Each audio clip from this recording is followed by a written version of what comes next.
Hola, ¿qué tal? Buenas tardes. Efectivamente, estuve hablando con los pastores en Aucayama y el miércoles me voy para Pucallpa, ahí también a hablar con un grupo de pastores en la Amazonía peruana. El sábado que viene vuelvo acá a Lima y estaré en algunos lugares, y el lunes 10 me voy para mi Buenos Aires querido, como dice el tango, ¿no? Así que estaré allá con mi familia. En breve, no en 10 minutos, en algunos meses va a salir un libro que se titula Los cristianos retrógrados, dinosaurios, antiderechos, que es un libro que habla sobre ideología de género. Hace muchos años que vengo hablando de este tema, aún antes de que exista Con mis hijos no te metas. Yo venía al Perú a hablar sobre este tema. La primera manifestación que hice al respecto fue en el año 2006, pero fuimos solamente 2 personas. Quiere decir que en ese tiempo nadie entendía lo que estaba pasando. Y la verdad que en el libro que escribí, ya lo escribí, ahora está en manos de los que están dando la terminación, corrigiendo, etc. Tiene la intención de explicar bíblicamente el tema. Ya han escrito algunos libros importantes, como el libro negro de la Nueva Izquierda, Agustín Laje y Márquez. Hay otro escritor muy importante que se llama Iturrieta, que escribió el libro de Dentro de un cuerpo extraño, pero no encontré hasta ahora un libro que exponga bíblicamente el tema. Y como yo soy cristiano y soy pastor hace 40 años, me propuse explicar las Escrituras, este libro, ¿no?, que no pasa de moda, y ver si la Biblia habla sobre ideología de género. No sé qué pensarán ustedes si la Biblia habla sobre ideología de género, porque los demás dicen que nosotros somos unos dinosaurios, es decir, antiguos. Pero la Biblia habla sobre ideología de género. Y vamos a empezar en 2 Corintios 11:3.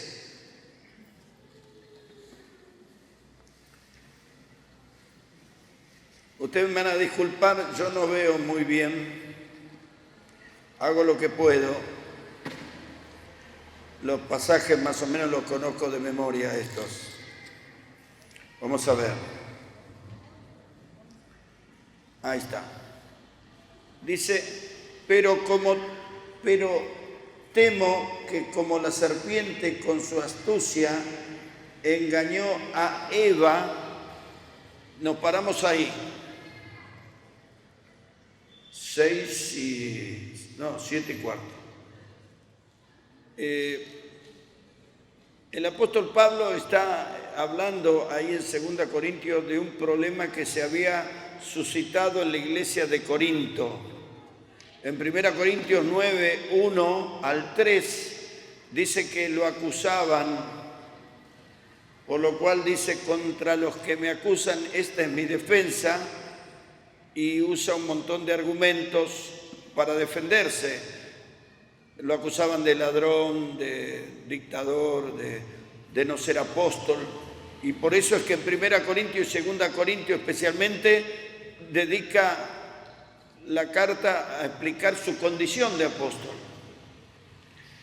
Y cuando llega acá, 2 Corintios 11:3, dice, me temo que como la serpiente con su astucia engañó a Eva, vuestros sentidos. O sea que el apóstol Pablo, para explicar un problema de la época de él, del primer siglo, ¿a qué parte de la historia se remonta? ¿Qué le parece? Le repito, dice, pero temo que como la serpiente con su astucia engañó ¿a quién? ¿Y Eva cuándo estaba? en el principio del principio, la primera mujer que fue llamada Eva, que quiere decir madre de todos los vivientes. Lo que está diciendo Pablo es que la mecánica que iba a utilizar Satanás en el primer siglo es la misma mecánica que utilizó ¿cuándo? En el principio con Eva. Me temo que como la serpiente con su astucia engañó a Eva, vuestros sentidos. La palabra sentidos, ahí es una palabra importante, porque sentidos es la palabra griega noema, que aparece muchas veces en la Biblia. Por ejemplo, cuando aparece la palabra amonestación, es noutesia. Cuando aparece la palabra arrepentimiento, es metanous. Muchas veces aparece en la Biblia la palabra nou, y más en las epístolas que escribe el apóstol San Pablo. Cuando habla noema acá, se refiere al entendimiento, se refiere a la mente. La palabra noema o nous en la Biblia es una palabra que utilizamos nosotros cuando hablamos del neurólogo. ¿Ven? Neuropsiquiátrico. Son disciplinas que tratan los problemas ¿de qué? De la mente. Entonces San Pablo nos está explicando cuál fue el problema de Eva en el principio. No es que comió la manzana como dicen muchos, que se comió una manzana. Otros dicen que lo que Eva hizo es el acto sexual. Ustedes escucharon por ahí, ¿no es cierto? Que muchos dicen eso.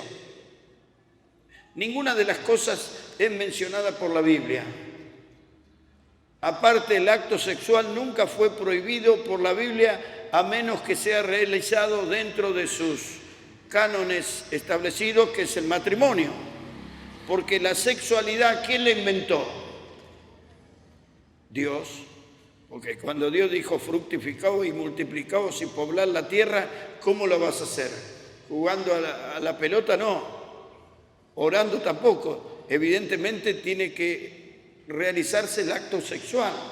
Es el proyecto de Dios. Él inventó el sexo. Pero lo que está diciendo el apóstol San Pablo aquí es que la obra de Satanás para engañar a los creyentes del primer siglo era una obra que se realizaba en la mente de los creyentes. Pero temo que como la serpiente con su astucia engañó a Eva, vuestros sentidos, mente. Lo que está diciendo es que en Génesis capítulo 3, versículo 1 al 5, se hizo una operación, se presentó un plan alternativo al proyecto que Dios había planteado, y este plan alternativo es un plan que suponía algunas ventajas. Y recuerden que Pablo también dice en 2 Corintios con respecto a Satanás que no ignoramos sus maquinaciones, que todas son cosas referidas a mentiras y engaños que están dirigidos a la mente, una suerte de estafa intelectual.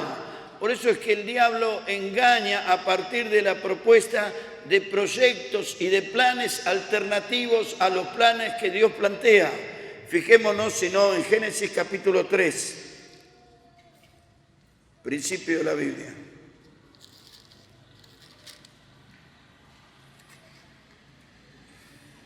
Génesis 3, 1 en adelante.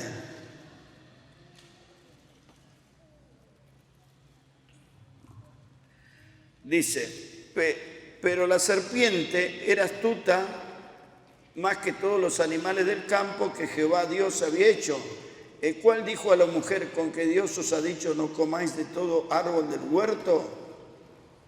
Esto ya es mentira. Dios nunca dijo que no se podía comer de todo árbol del huerto, sino uno solo. Pero al decir que no se podía comer de todo árbol del huerto, ¿qué estaba diciendo? Que no había comida. Ya generaba una preocupación. Cuando la gente está preocupada, se hace más vulnerable, es más factible, es más previsible que el diablo la pueda engañar. Y sigue, y dice, ¿con que Dios os ha dicho no comáis de todo árbol del huerto? Y la mujer respondió a la serpiente, del fruto de los árboles del huerto podemos comer, pero del fruto del árbol que está en medio del huerto, dijo Dios, no comeréis de él, ni le tocaréis para que no muráis.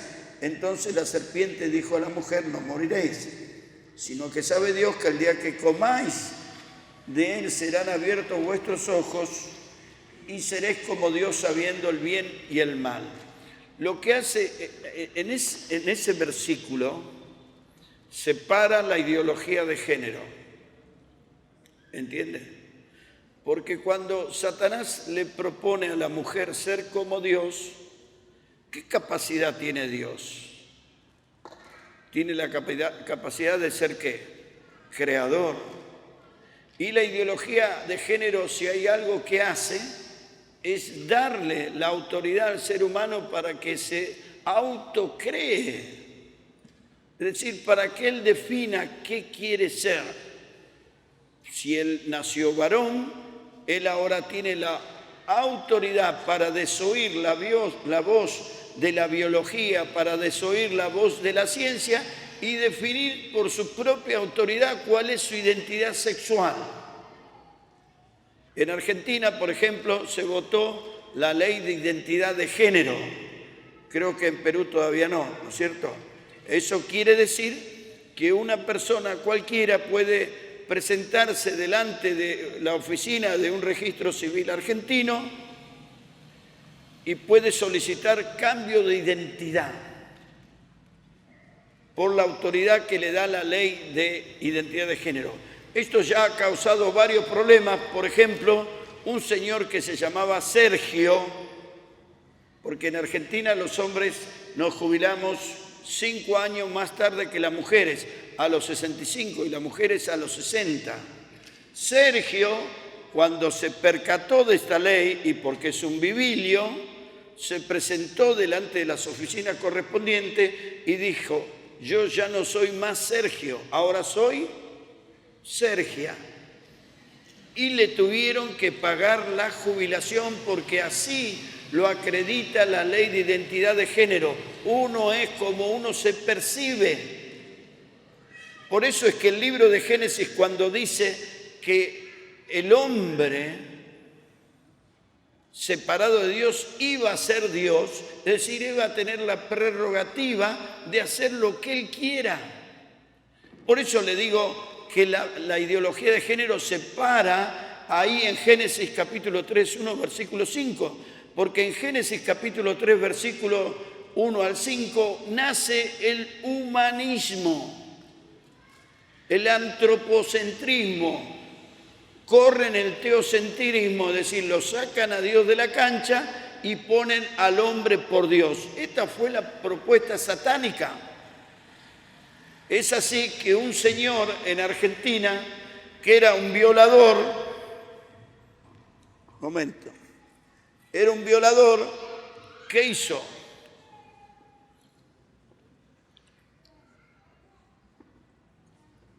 Lo pusieron preso por violar mujeres. ¿Qué dijo cuando iba a la cárcel? No soy más hombre, soy mujer. ¿Dónde lo tuvieron que encerrar? En la cárcel de mujeres. ¿Qué pasó a los pocos meses? Había violado un montón de mujeres y no saben qué hacer con él. Pero esto es lo que produce la ideología de género, que es una ideología absolutamente abusiva, contradictoria, obtusa, porque la ideología de género rompe directamente con la ciencia. Hace más o menos 2 años hubo en la Argentina unas votaciones en la Cámara de Diputados primero, y ganó la ideología de género, o sea, ganó el aborto, porque el aborto, la identidad de género, el matrimonio igualitario, la educación sexual, son todas partículas que pertenecen a un solo bloque, que es la ideología de género, que es la herramienta principal de la revolución cultural, que después les hablaré más adelante. El asunto fue que hubo votaciones y en la Cámara de Diputados perdimos, los pro vida perdimos. Y había miles de gente en la calle. Dormían afuera de la Cámara de Diputados, llovía torrencialmente, invierno, un frío bárbaro. Pasa a la Cámara de Senadores y en la de Senadores ganamos nosotros. Gana la vida.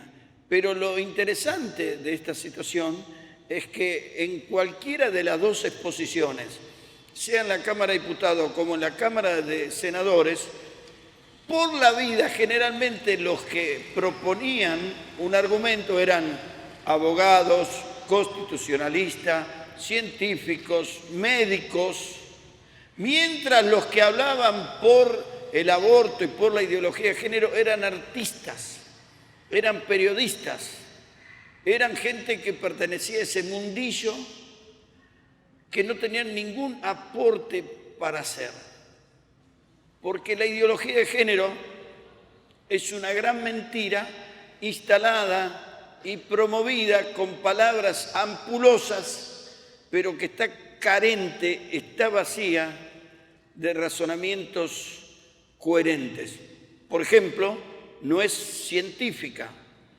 El Colegio Americano de Pediatría,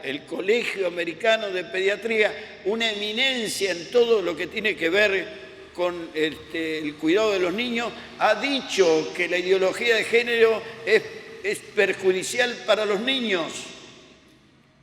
La biología dice que un hombre nace hombre, su ADN lo dice así, y una mujer nace mujer, su ADN lo dice así, y si uno se busca dentro de miles de años y encuentra los restos de uno y buscan, van a ver que su ADN sigue diciendo que es un hombre o que es una mujer. Estas cosas no se pueden cambiar. Pero la ideología de género, como es un relato, como pertenece al mundo de la posverdad, la posverdad es una instancia superior al razonamiento, rechaza y rehúsa los datos específicos, científicos, matemáticos, la coherencia. El relato de la ideología de género y la posverdad se basa en la repitencia de mentiras. Por ejemplo, en la época de Adolf Hitler, él tenía un asesor en el área de comunicaciones que se llamaba Joseph Goebbels. Y ese hombre es el que dijo que miente, que algo queda, miente, que algo queda. Y eso es una verdad. Cuando una cosa es mentira, si la repiten todos los medios, si la instalan todos los medios y la repite al último todo el mundo, aunque sea mentira, termina siendo verdad. Y es por eso que la gente ahora termina hablando en términos de ideología de género, aun cuando están contra la ideología de género, no se dan cuenta que han sido colonizados, que ha sido tomada su mente. Por eso es que yo les leía al principio 2 Corintios capítulo 11, versículo 3, que Eva fue engañada en su mente.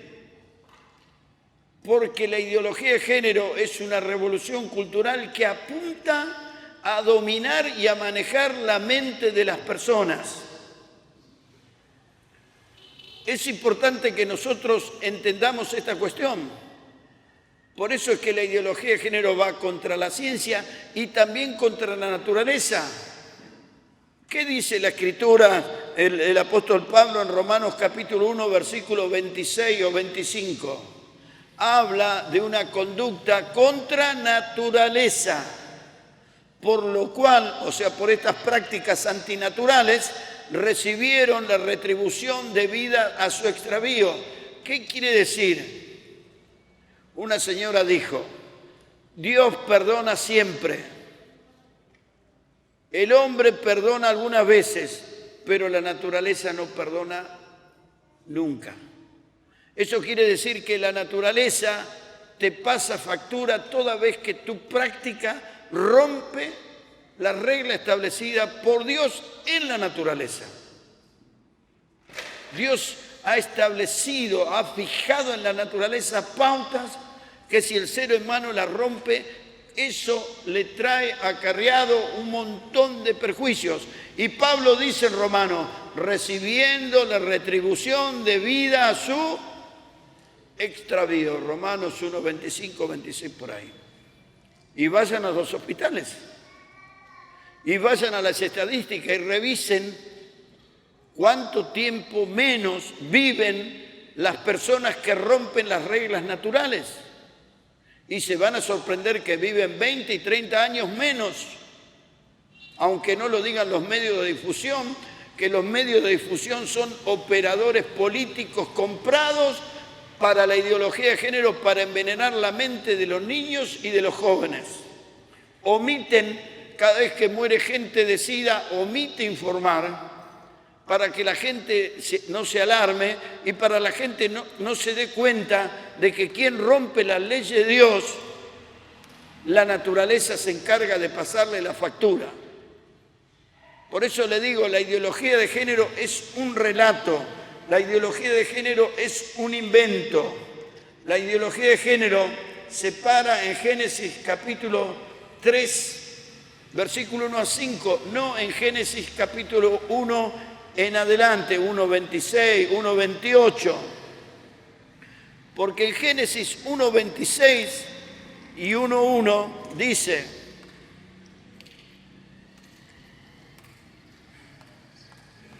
en el principio que creó Dios. La primera información que nos da la Biblia, en una forma categórica y autoritativa, es que Dios existe. En el principio creó Dios y que es creador. Todo lo que aparece en Génesis capítulo 1 y capítulo 2 son informaciones ordenadoras de la vida. La Biblia dice, sed santo porque yo soy santo, o sea que la existencia de Dios y la creencia en Dios ordena la vida. Alguien dijo, si Dios no existe, hay que inventarlo, porque si no todo sería un caos. Nosotros somos gente que venimos aquí a una iglesia, somos gente que tenemos fe, que leemos la Biblia y que en alguna manera regulamos nuestra conducta por las Escrituras. Dios ordena. Dios, aparte de ser objeto de fe, Dios es un ordenador social. Hay gente afuera que no es bautista, que no es evangélica, que tiene alguna leve y pequeña creencia en Dios, pero por solo creer en Dios tiene reguladores de su conducta. Hay cosas que no hace porque cree en el mandamiento de no matarás, no robarás, etcétera, etcétera, etcétera. Quiere decir que todo lo que es Dios y todas las instituciones que Dios hizo son elementos ordenadores. Cuando la ideología de género dice que el hombre es Dios y que el hombre es el que define todo el saber, lo que está generando es un vacío, lo que está generando es anarquía, lo que está generando es caos. Y por eso es que en Argentina lo que está pasando es una gran violencia entre la juventud y todos están tratando de explicar por qué pasa esto y la única respuesta es Génesis 6:11, antes del diluvio, la tierra se corrompió delante de Dios y la tierra se llenó de violencia. Es decir, cuando te quitan los ordenadores, cuando te quitan los factores que ordenan la vida de la persona, lo que viene es el caos. Por eso es que cuando Dios dice que hizo al hombre semejante a él mismo, lo que está diciendo es que al hombre le da una capacidad moral, una capacidad espiritual, una capacidad intelectual, una capacidad evolutiva, sentimental. El hombre tiene pensamientos, se pregunta sobre el futuro. Se pregunta sobre los otros congéneres. El hombre persigue la justicia. El hombre es emprendedor de actos justicieros como San Martín, como Bolívar, como Artigas, como Jesús, que es Dios hecho hombre. El hombre piensa en los demás. Pero las vacas no se preguntan cómo estarán las otras vacas. Porque a las vacas nos la comemos todos los días, pero las vacas no arman ningún partido político para defender a la vaca, ni escriben libros sobre el sufrimiento de la vaca. ¿Por qué? Porque Dios no le dio al animal esa capacidad, pero al hombre sí le dio esa capacidad. Pero también lo hizo varón y hembra, dice la Biblia, con lo cual asegura la capacidad de supervivencia y de permanencia de la especie humana, porque habiendo un hombre y una mujer hay ¿qué? Reproducción, hay multiplicación, que es lo que dijo Dios: fructificaos y multiplicaos y poblad la tierra. Con eso asegura, si Dios hubiera hecho 2 hombres, una vez yo hice un cartel hace 10 años atrás, 15, y entré al Congreso de la Nación que decía: la homosexualidad no es ecológica. Claro, porque la homosexualidad, si yo me caso con un hombre y nos vamos de luna de miel a una isla, dentro de 100 años búsquennos y hay 2 esqueletos colgados, porque no reprodujimos nada. Igual una mujer con una mujer, se necesita varón y hembra, y este es el programa de Dios para que la tierra estuviese habitada por personas. Y el diablo es el enemigo de este tipo de proyectos. El diablo está en contra de este proyecto y la ideología de género es una obra del diablo que tiene sus realizadores entre los humanos en la tierra, pero es obra satánica porque ataca directamente el programa de Génesis. Nosotros los cristianos, yo hace 43 años que soy creyente, el problema que tenemos es que siempre hemos visto el Génesis como una información digna de todo nuestro respeto, dogmas de fe, como si fueran árbol petrificado de los bosques en el sur de Argentina. Lindo para tenerlo en la biblioteca, pero nunca hemos entendido el valor concreto, dinámico y práctico de la información del libro de Génesis.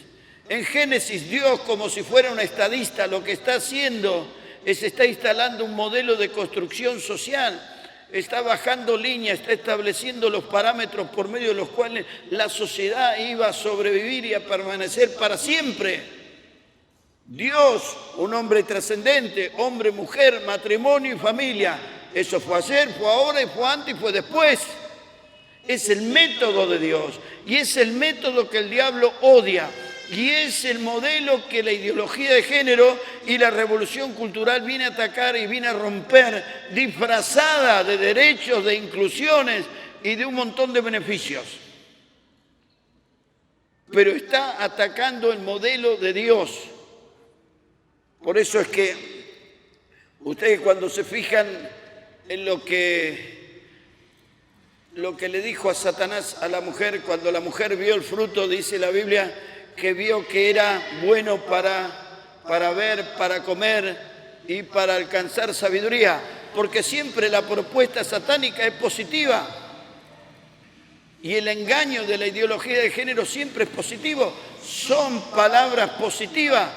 No sé acá en Perú, pero en Argentina usan la palabra inclusión todo el tiempo. No sé acá también. Empoderamiento de la mujer, empoderamiento del niño, libertad, igualdad, todas palabras promisorias, todas palabras importantes. ¿Quién va a estar en contra de estas cosas? Pero son todas mentiras. El diablo, cuando Eva vio el fruto prohibido, vio que era buenísimo, pero es todo mentira. Es la forma de trabajar este nuevo tipo de guerra que se le llama guerra cultural o revolución cultural. Esta es la ideología de género. Miren, hay 3 tipos de guerras. Está la guerra convencional. La guerra convencional es con aviones y con bombas. Está la guerra de guerrillas, que ustedes lo vivieron acá con Sendero Luminoso y nosotros en Argentina con los Montoneros, con el ER, con la FARC y con un montón de otros grupos. Era a los tiros y a los bombazos. Pero también está la tercera guerra, que es la guerra cultural, que se le llama guerra o revolución cultural porque se están apoderando de tu mente. Y también se le llama guerra silenciosa porque no hay tiros, no hay bombas, porque el trabajo se hace a partir de mensajes, a partir de palabras. Alguien dijo que las palabras son como balas. Lo que están es todo el tiempo instalando maneras de pensar que son antagónicas con el modelo de Dios, con la naturaleza y con la vida. Y también se le llama revolución dulce, porque como le dije antes, todas las palabras son promisorias, son palabras auspiciosas, son palabras que hacen que uno piense que todo está bien y que se le está dando una ayuda. No vayan a pensar jamás que nuestra guerra es contra los homosexuales. Los homosexuales no inventaron esto. Los homosexuales están siendo usados por los que pergeniaron o los que crearon la ideología de género y la revolución cultural. Igual que las mujeres están siendo usadas por los que están manejando una agenda global. El asunto es crear confrontación, el asunto es crear desunión, el asunto es crear caos, crear violencia y romper todo el modelo que Dios estableció en las Escrituras. Ahí, un momentito, por favor.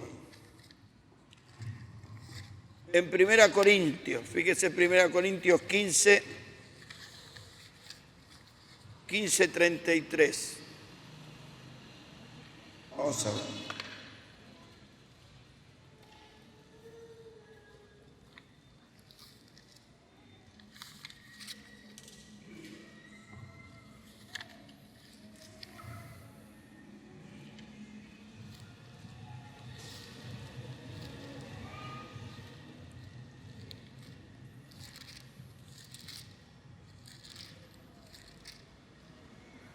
Versículo 33. No erréis, dice, no erréis.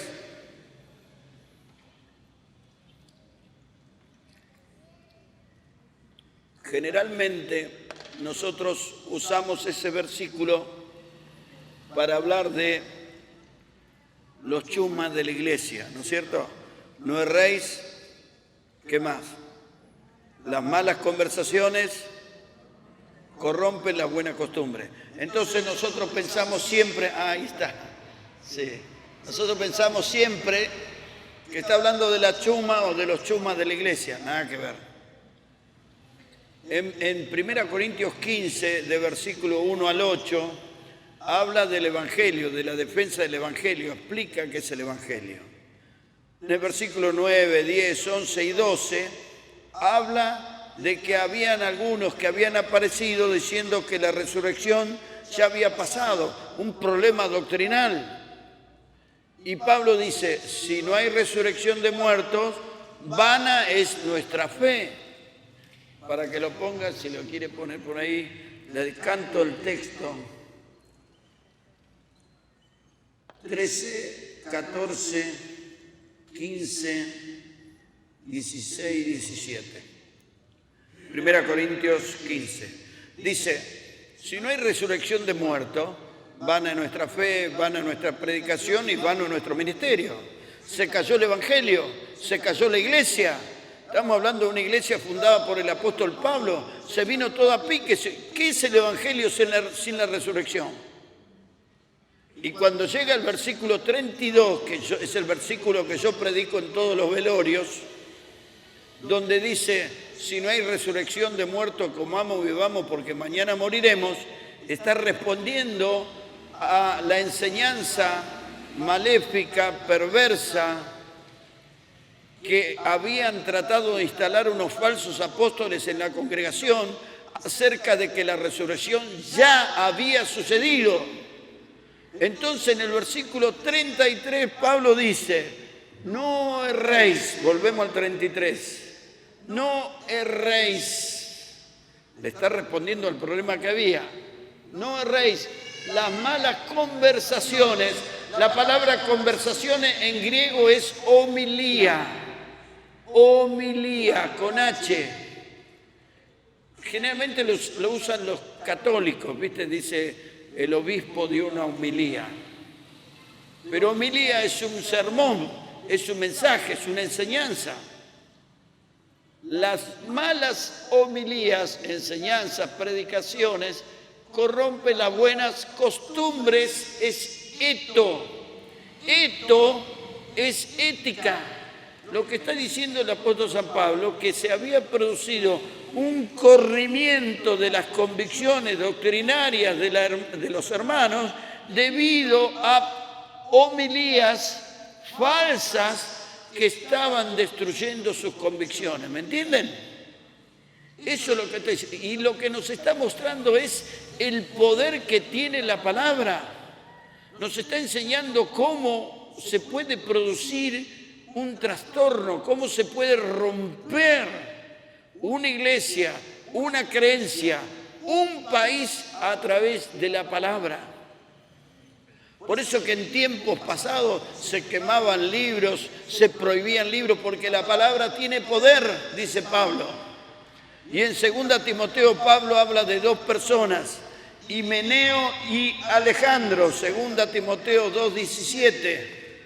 2 Timoteo 2:17, y dice que su palabra, la de Himeneo y Alejandro, dice que su palabra carcomerá como gangrena.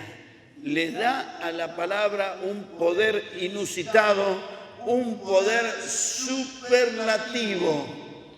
Por eso, amigos queridos, debemos de entender que este es un conflicto que se libra en el campo de las ideas, en el campo del pensamiento, en el campo de las palabras. Ahí donde se pelea este combate.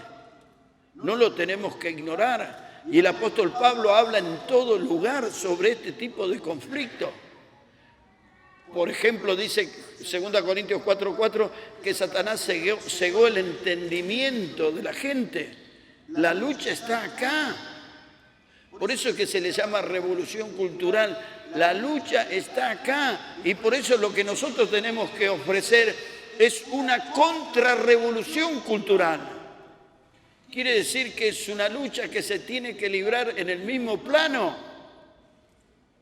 Pero para eso nosotros tenemos que estudiar las Escrituras, tenemos que profundizar todo esto. Mire, en el pasado, Carlos Marx, ustedes conocen a Carlos Marx, ¿no? ¿Son todos comunistas acá? Bueno, Carlos Marx hizo una propuesta diciendo que la forma de liberar a la gente era destruyendo el capital, que destruyendo el capital se iba a cambiar la conducta, la manera de pensar y la manera de hacer de la gente. Pero lo único que lograron es generar esclavitud y muerte. Mataron 130 millones de personas. Esta gente que se maneja, que hace canciones tan lindas en Argentina, que habla de los derechos humanos, bla, bla, bla, 130 millones de personas mataron. Pero había un personaje muy inteligente que se llamó Antonio Gramsci. Para los que quieren anotar, Gramsci es Gramsci, SC. Antonio Gramsci es el fundador del Partido Comunista en Italia. Lo metió preso Benito Mussolini. Gramsci estaba preso como el apóstol Pablo y le pidió a sus captores que por favor le presten unos cuadernos. Y empezó a escribir, y escribió una crítica al marxismo. Y Gramsci dijo, el problema es que nosotros hemos usado siempre la violencia Y la violencia nos dio resultado en el sentido de obtener el control a través de la fuerza del ejército, el control del Estado, pero la gente no estaba con nosotros. ¿Cómo tenemos que hacer para que la gente esté con nosotros? ¿Cómo tenemos que hacer para que la gente nos elija? Fíjese que en Argentina no los elige nadie, saca el 3%. La única forma que ganen es que se infiltran en otros partidos, como pulgas en los perros, ¿vio? Porque si ellos van y ponen Partido Comunista o Partido de Izquierda, no lo vota nadie. Es engañando que los votan. Pero ¿qué pasó? Gramsci dice, ¿por qué la gente no nos quiere?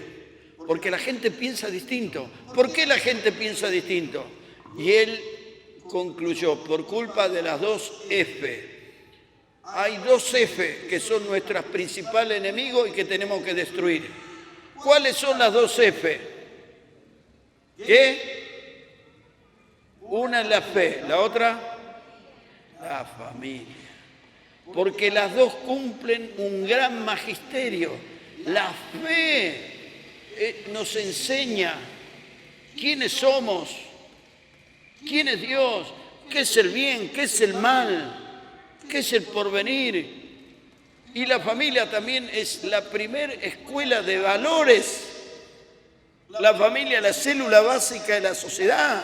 La familia es antes que la iglesia, antes que Israel, antes que los países, antes que cualquier institución. Es la familia, es el comienzo de todo. La familia no es la familia tradicional, la familia es la familia natural.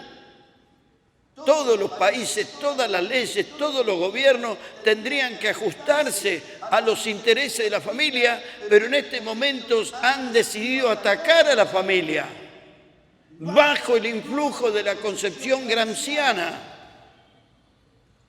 Por eso es muy importante que ustedes comprendan esta realidad, que la fe, la libertad religiosa, está siendo atacada. Y que la familia está siendo atacada, no en una forma explícita, porque estamos hablando de una revolución como silenciosa, cultural, no hay tanques en las calles. Pero Gramsci dijo, ¿por qué la gente piensa como piensa? Por culpa de la fe y la familia. Porque la fe predica y la familia predica. Porque nuestros padres desde chiquitos, aunque sean pobres, mi papá era un plomero, mi mamá vendía ropa usada, aunque seamos pobres, sin embargo, siempre nos enseñaban que ser buena gente, que estudiar, que esto y que el otro. Son escuelas. En la iglesia, en la escuela te podrán enseñar matemáticas, geografía, pero en la casa te enseñaban a ser una buena persona, un patriota. Y Gramsci lo vio y dijo, tenemos que acabar con esta escuela. Por eso es que están atacando directamente la familia y la fe. Y lo hacen en forma subrepticia, sin que uno se dé cuenta. Por ejemplo, en Argentina se eliminó la patria potestad. No hay más patria potestad. ¿Qué es la patria potestad? La autoridad que tenían los padres sobre los hijos. Se eliminó. Nadie se dio cuenta. ¿Por qué nadie se dio cuenta? Porque la gente está preocupada por otras cosas, por el dinero, por la inflación, por la falta de trabajo. Y no se dan cuenta que si uno trabaja, que si uno estudia, que si uno gana dinero es para llevar esa platita a su casa, para su esposa y sus chiquitos. Es para su gente. Pero no vas a tener más gente, porque ellos te están robando tu familia, te están robando tu identidad, te están robando tu historia, te están robando tus tradiciones, te están robando tu país, te están robando todo. Porque no es solamente un tema con la sexualidad, es un tema con la identidad nacional y con todas las cosas que tienen que ver con nuestra identidad. Entonces, estamos hablando de una revolución de este tipo. En la Biblia, en Apocalipsis capítulo 2, versículo 14, dice, como Balaam, si dieron a hablar de Balaam, ¿no? como Balaam, que enseñó a Balac, enseñó. Fíjense, porque la Biblia habla de Balaam en el Nuevo Testamento 3 veces. En un lado habla del error de Balaam, en el otro lado habla de la doctrina de Balaam, pero acá habla de Balaam como un maestro, dice que enseñó. Balac, rey de Moab, le había pedido a Balaam que maldiga a los judíos, pero Dios no se lo permitió. 3 veces. Pero Balac, rey de Moab, le trajo un camión lleno de oro. Al último, Balaam encontró una forma de hacer caer a los judíos. Y te lo dice Apocalipsis 2:14, porque dice que Balaam enseñó a Balac a poner tropiezo a los hijos de Israel. Le enseñó, ya era un maestro del mal, ya no cometía un error, ya era un maestro. ¿Y qué hizo Balaam? Le trajo las chicas más lindas de Moab a Israel, y los judíos se enamoraron de todas las chicas hermosas, y las chicas hermosas los condujeron al paganismo y a la idolatría, y Dios mató un montón de judíos. Es decir, que el objetivo que tenía Balac, rey de Moab, fue logrado por Balaam a través de la instalación de una revolución cultural. ¿Se dan cuenta? De una destrucción de los valores, de una destrucción de las creencias. Por eso es que Sun Tzu, no sé si ustedes oyeron alguna vez hablar de Sun Tzu. ¿Alguno oyó hablar de Sun Tzu? ¿Cómo es el título del libro? Estrategias. El arte para la guerra. Ese libro está en los escaparates de muchas librerías hoy, pero es de 300 años antes de Cristo. Y lo usan los empresarios hoy como método para sus negocios. Y Sun Tzu dijo que hay 3 tipos de guerra. La convencional, que sería hoy con aviones y tanques. Eso es cuando el enemigo es alcanzable con un golpe. La de guerrilla, cuando el enemigo no es alcanzable, entonces uno lo lastima, le voltea los postes de luz, le rompe el puente, es decir, lo lastima por todos lados. Y la última de todo es la guerra cultural. La guerra cultural no hay tiros, no hay violencia, pero se rompen todos los valores, se potencia la maldad, se habla bien de la maldad, se burla de la virtud, se promueve hombres inicuos al poder, se pone en burla, en estado de burla a las mujeres y a los hombres buenos. Y ese pueblo, dice Sun Tzu, implosiona. ¿Qué quiere decir implosiona? Revienta hacia adentro, no necesita que nadie lo ataque. Y eso es lo que está pasando en los países donde reina la ideología de género.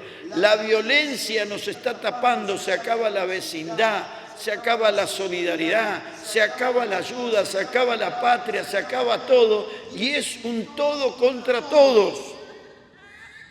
Y este todo contra todos, amigos, este caos, esta anomia quiere decir falta de leyes. Esta anarquía es el escenario predilecto de la revolución cultural y de la ideología de género. Porque cuando hay caos, cuando no hay leyes, cuando vos vas a una comisaría y no te defiende, cuando vas a un fiscal o un juez y no te defiende, cuando te sentís inseguro, lo único que puede hacer algo es la fuerza bruta, y ahí viene la dictadura, ahí viene el totalitarismo. Por eso lo que tenemos que entender que esta gente que está detrás de la ideología de género ve a la fe y a la familia como enemigos fundamentales y van a legislar en esta dirección. Y yo soy abuelo de 4 nietos. El blanco predilecto de ellos son los niños, porque los niños son como una esponja. Y le digo lo último de esta parte. Ahora habían querido votar, que al fin no pudieron, un cambio en la ley de la ESI. La ESI es la educación sexual inclusiva.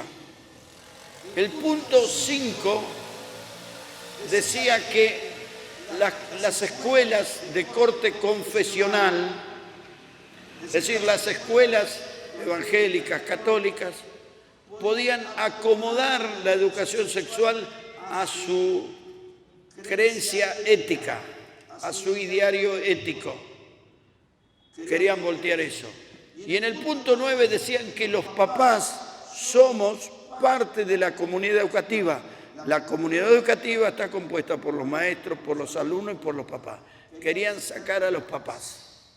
Es decir, querían a tu nieto de 5 años solo con ellos.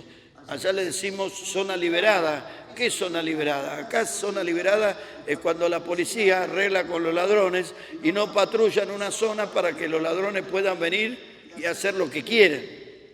¿Pasa acá eso? Bueno, ya pasa mucho. Bueno, esto quieren hacer zona liberada con nuestros niños.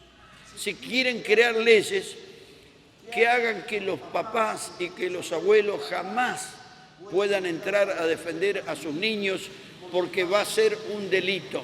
Entonces no estamos hablando de nada. No estamos hablando de ideas abstractas. Como no hay guerra y como no están volando aviones y no vuela todo por los aires, no pasa nada. Sí, en la batalla cultural ellos trabajan silenciosamente y te van rodeando y te van atando y te van controlando para hacer lo que quiere con tus hijos y nietos. Que el Señor los bendiga, seguimos en un rato.